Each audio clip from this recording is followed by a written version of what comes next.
نواقض اسلام میں جو ہم بیان کر رہے ہیں، یہ جو گزشتہ جو ہم نے 2 چیزیں بیان کی ہیں، اس میں ایک تو یہ ہے کہ غیر اللہ کے لیے کسی جانور کو ذبح کرنا بھی شرک کے زمرے میں آتا ہے، مختصر اختصار کے ساتھ بیان کر رہے ہیں.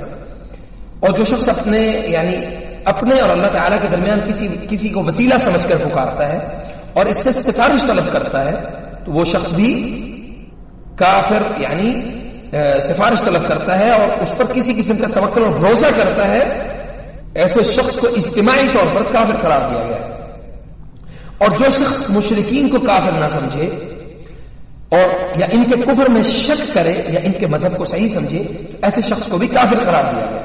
اور جو شخص یہ عقیدہ رکھے کہ رسول اللہ صلی اللہ علیہ وسلم کے طریقے سے کوئی دوسرا طریقہ افضل ہے یا رسول اللہ صلی اللہ علیہ وسلم کے فیصلے سے کسی دوسرے شخص کا فیصلہ احسن ہے، جیسے محمد رسول اللہ صلی اللہ علیہ وسلم کے فیصلے پر کسی طاغوت کے فیصلے کو افضل سمجھتا ہو، تو ایسا شخص بھی کافر ہے.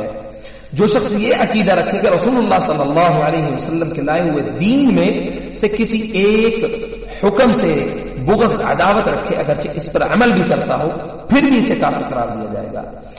اور جو شخص شریعت محمدیہ میں کسی بھی ایک حکم یا اس کے ثواب اور اوقات کا مذاق اڑائے، ایسے شخص کو کافر قرار دیا جائے گا. جیسا کہ رسول اللہ صلی اللہ علیہ وسلم پر یہ آیت نازل ہوئی، قل ابی اللہ وآیاتہ ورسولہ کنتم تستہزئون لا تعتذروا قد کفرتم بعد ایمانکم. کہو کہ کیا تم اللہ اور اس کی آیتوں اور اس کے رسول سے مذاق کرتے تھے؟ بہانے مت بناؤ، تم ایمان لانے کے بعد کافر ہو چکے ہو. جادو تو بھی اس کے زمرے میں آتا ہے، لہذا جو شخص جادو کرے یا جادو پر رضامندی کا اظہار کرے، ایسے شخص کو بھی کافر قرار دیا جاتا ہے. جیسے کہ رسول اللہ صلی اللہ علیہ وسلم پر یہ آیت نازل ہوئی سورۃ البقرہ کی آیت نمبر 102 میں، وما يعلمان من احد حتى يقولا انما نحن فتنة فلا تكفر. اور وہ دونوں کو کسی کو کچھ نہیں سکھاتے تھے جب تک کہ یہ نہ کہہ دیتے کہ ہم تو آزمائش کا ذریعہ ہے، بس تم کفر نہ کرو. ثابت ہوا کہ یہ جو جادو تو ہے لیکن اس کے ساتھ یہ کفر بھی. اور نواقض اسلام میں 9ویں نمبر پر جو شرط ہے، مشرکین کی مسلمانوں کے خلاف مدد کرنا یا اس سلسلے میں ان سے تعامل کرنا، جیسا کہ رسول اللہ صلی اللہ علیہ وسلم پر یہ آیت نازل ہوئی، وَمَن يَتَوَلَّهُم مِّنكُمْ فَإِنَّهُ مِنْهُمْ إِنَّ اللَّهَ لَا يَهْدِي الْقَوْمَ الظَّالِمِينَ. اور جو شخص تم میں سے ان کو دوست بنائے گا وہ بھی انہی میں سے ہو جائے گا، بے شک اللہ تعالیٰ ظالم قوم کو ہدایت نہیں دیتا ہے. 10واں نمبر، جو شخص یہ عقیدہ رکھے کہ بعض افراد کو شریعت محمدیہ پر عمل نہ کرنے کی اجازت ہے تو ایسے شخص بھی کافر ہے.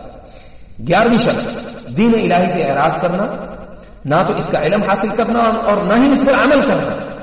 ومن اظلم ممن ذکر بآیات ربه ثم اعرض عنها انا من المجرمین منتقمون. اس شخص سے بڑھ کر ظالم کون ہے جس کو اس کے پروردگار کی آیتوں سے نصیحت کی جائے وہ ان سے منہ پھیر لیتا ہے، پیچھے ہٹ جاتا ہے. پھر اللہ نے فرمایا کہ ہم گناہگاروں سے ضرور بدلہ لینے والے ہیں. اور پھر مدرجہ بالا جو 10 آیات 10 جو نواقض الاسلام آپ کے سامنے بیان کیے ہیں، ان کی روشنی میں ہمیں چاہیے کہ ہم یہ تمام کی تمام جو شرائط ہیں اس سے بچنے کی کوشش کریں اور اللہ تعالیٰ میں عمل کی توفیق عطا فرمائے. انشاءاللہ یہ سلسلہ ہمارا جاری رہے گا. ہمارے چینل کو سبسکرائب کریں اور بیل آئیکن کو ضرور دبائیں. اور انشاءاللہ جو بھی ہمارے لیے کوئی سوالات ہوں تو آپ ہمیں کمنٹ باکس میں آپ بتا سکتے ہیں. انشاءاللہ قرآن و سنت کی روشنی میں دلائل مدلل جو دلیل کے ساتھ جو دلائل آپ کو دیے جائیں گے انشاءاللہ اس کے مطابق آپ سے بات کی جائے گی. والسلام علیکم ورحمۃ اللہ وبرکاتہ.